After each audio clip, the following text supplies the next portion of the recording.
Welcome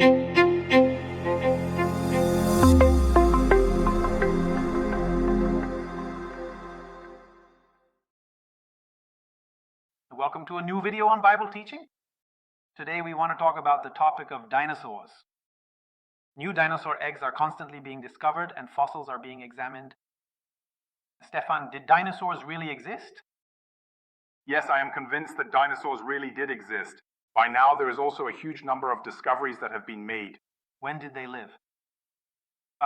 From our perspective, dinosaurs, I would say, lived from the time of creation until shortly after the flood. And where did they live? We assume that they probably lived in shallow seas. This can also be well supported by the footprints that have been found. I'd like to show an example of this.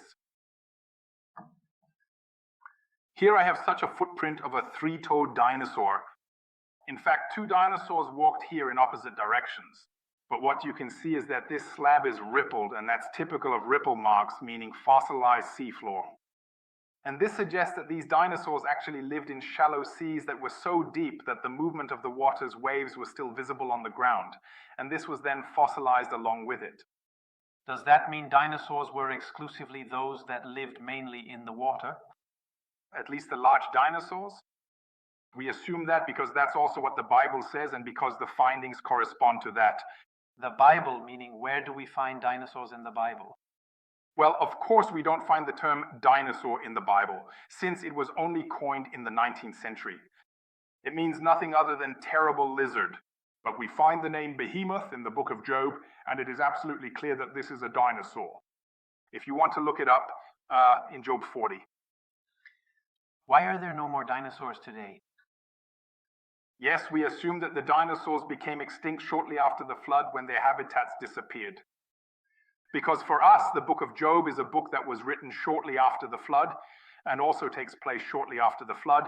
It makes sense to us that dinosaurs are still mentioned there, as I said, in chapter 40 through Behemoth and Leviathan. So does that mean the consequences of the flood led to there being no more habitat? Or what was the problem for the dinosaurs? Yes, the consequences of the flood definitely led to a change in habitat because we read that afterwards there was summer and winter. We read something about ice ages in the book of Job. So as a result of the flood, due to the massive amounts of water, there must have been tremendous geological changes. Perhaps even continental drift was triggered by it, causing the continents to shift. And as a result, the shallow seas disappeared. So does that mean a dinosaur can't survive without shallow seas? Yes, it's very, very difficult to imagine. Because for one thing, it is now known that dinosaurs were not tail draggers. What does that mean? They carried their tails horizontally. We actually have a model in the background. If you can see it, you can see that they really did carry their tails horizontally. That's easy to explain. No, tail dragging tracks have been found, and the vertebrae were interwoven with tendons. They couldn't bend their tails. The second point is that these gigantic brachiopods, these four-legged dinosaurs, weighed almost 80 tons. The scientists who believe in evolution give them 2 or 3 hearts just to be able to pump blood from one level to another. But there isn't a single piece of evidence for that.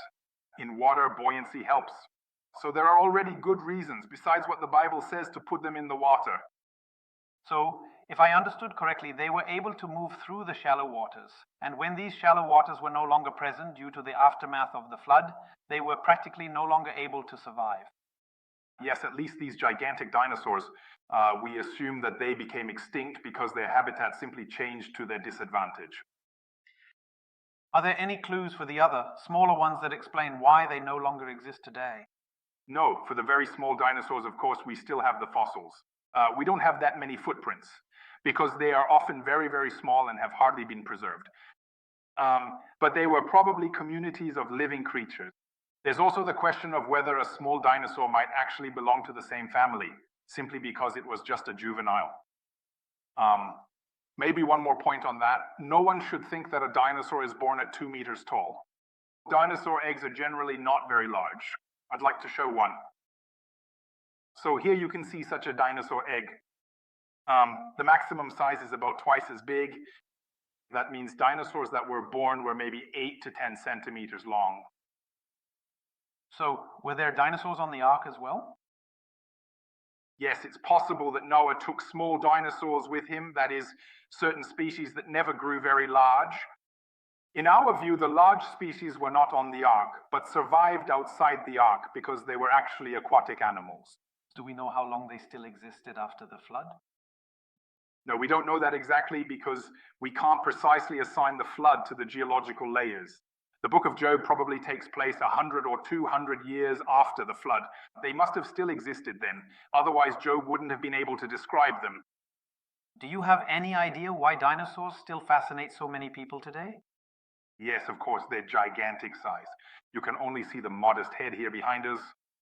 And this gigantism, these enormous dinosaurs, I think that's really something that especially fascinates children, these huge animals.